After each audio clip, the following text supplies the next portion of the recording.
আগামীকাল বাংলাদেশের নির্বাচন, জাতীয় সংসদ নির্বাচন, যেখানে বিএনপির মূল প্রতিদ্বন্দ্বী হচ্ছে জামাত এবং ভোট গ্রহণ যেটা শুরু হবে আগামীকাল সকাল 7:30 থেকে বিকেল 4টে পর্যন্ত চলবে এই ভোট গ্রহণ পর্ব।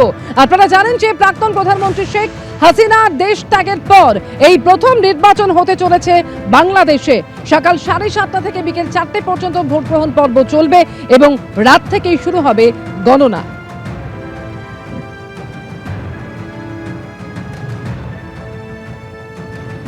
इस वक्त मैं बांग्लादेश की राजधानी ढाका में ढाका विश्वविद्यालय के पास मौजूद हूं, क्योंकि जो कुछ अगस्त 2024 में हुआ उसमें बांग्लादेश के युवाओं ने बढ़ चढ़कर हिस्सा लिया था। बांग्लादेश में तख्ता पलट हुआ और अब 2026 में चुनाव होने जा रहे हैं। अंतरिम सरकार के गठन के बाद अब बांग्लादेश के युवा यानी जेनजी क्या सोच रहे हैं, यह समझने के लिए हम ढाका विश्वविद्यालय पहुंचे हैं। तमाम लोग हमें यहाँ पर मिले हैं, उनसे बातचीत की शुरुआत करते हैं। मैडम, क्या नाम है आपका? फरजाना शर्मिन तुली। अब जेनजी क्या चाह रहा है इस बांग्लादेश के चुनाव? ये अच्छा है कि इलेक्शन होना। This generation Gen Z, they want very they are right, but I think but they need to go legal process. Dhaka university के आसपास यहाँ पर बॉर्डर गार्ड जो बांग्लादेश की फोर्स है उसके भी गश्त यहाँ पर लगातार चल रही है, क्योंकि चुनाव में हिंसा का डर हमेशा बांग्लादेश में बना रहता है। लेकिन इस बार जो अंतरिम सरकार के मुखिया हैं उनके प्रवक्ता ने दावा किया कि लगभग 1 मिलियन सुरक्षा कर्मियों को तैनात किया गया है। देखना यही है कि बांग्लादेश का जो चुनाव 12 फरवरी को होने वाला है वो किस कदर संपन्न होता है, कैसे होता है। हमारे साथ यहाँ पर और भी लोग हैं। क्या नाम है आपका? मैडम है आशिक। आशिक, आपके हिसाब से बांग्लादेश में क्या होना चाहिए? यूथ क्या चाहता है? यूथ सब समय चाहता है honest people, uncorrupted people like and young generation leader. कौन है आपकी पसंद यंग जनरेशन के लीडर? जो हॉनेस्टी से काज करेगा। अभी इस समय कौन है प्रेजेंट सिचुएशन में? जो दो पार्टी है, आम लीग से बेटर पार्टी। बट हमने देखा कि जमात इस्लामी ने कोई विमेन कैंडिडेट नहीं उतारा है चुनाव में, ऐसा क्यों? जमात में नहीं है, बट इसके शरीक दल में है, एनसीपी में है, इसके शरीक में है। The student-led movement against the tyranny and the 16 years of autocratic regime fall down, and people from all of the country need wants change. So like NCP, BNP and Jamaat Islami, they nominated the people, those are the frontliner and those are working for this country.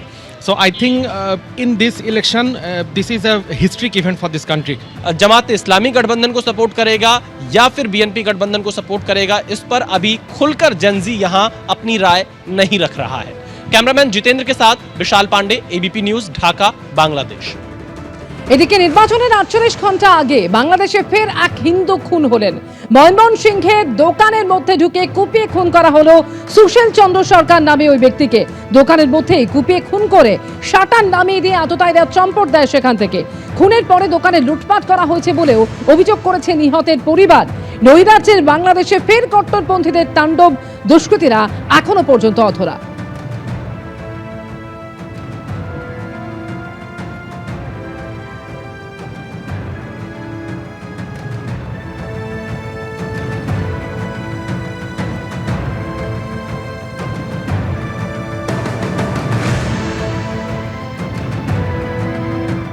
Dhaka विश्वविद्यालय में पढ़ाई करने आई दीप्ति इस वक्त हमारे साथ हैं। दीप्ति, आप कहाँ से हैं? मैं ढाका जात्राबाड़ी से हूँ। यहीं पर आपके पेरेंट्स लगातार रहे हैं ढाका में? हाँ, ढाका से। मेरा जन्मस्थान ढाका है, तो मैं खानकर वोटर हूँ। तो बोलिए, क्या है इस बार जो हिंदू वोटर्स हैं वो क्या सोच रहे हैं इस इलेक्शन?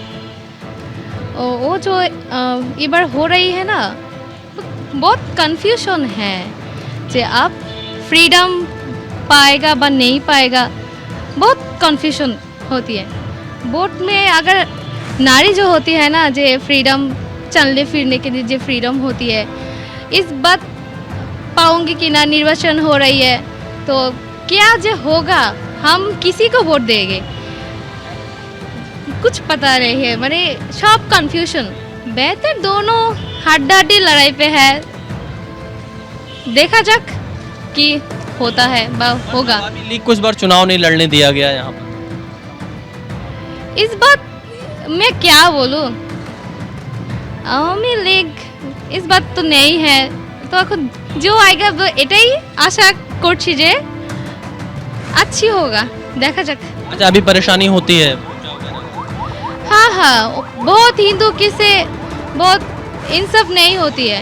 अभी आपके परिवार में कोई सब सुरक्षित है? आसपास के लोग सुरक्षित हैं यहाँ पर? आप तो सुरक्षित है, बट किसी तक सुरक्षित रहेगा, कोई पता नहीं है कि क्या होगा इस निर्वाचन के बाद, क्या होगा मुझे कुछ पता ही नहीं आती है जो किसको वोट दूं। जो मतदाता हैं वो यह तय नहीं कर पा रहे हैं कि किस राजनीतिक दल के पास वो वोट करने के लिए पहुंचे।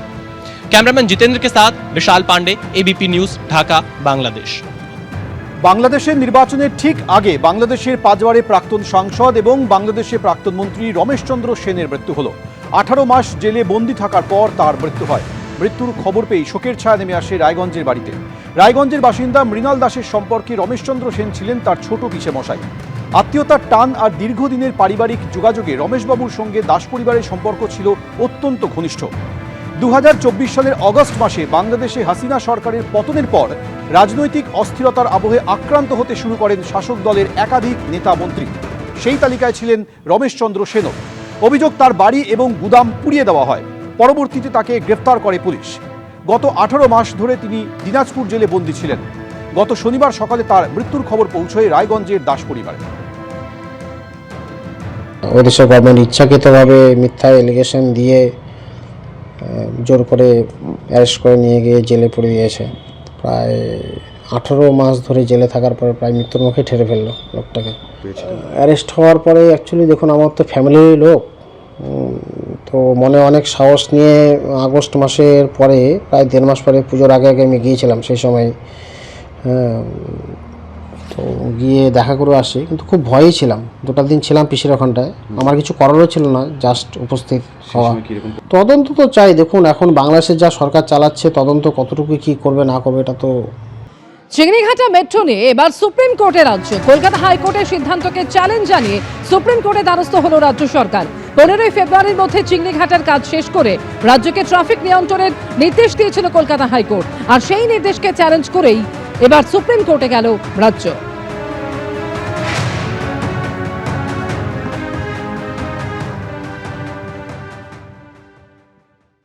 এবিপি আনন্দ, এগিয়ে থাকে, এগিয়ে রাখে।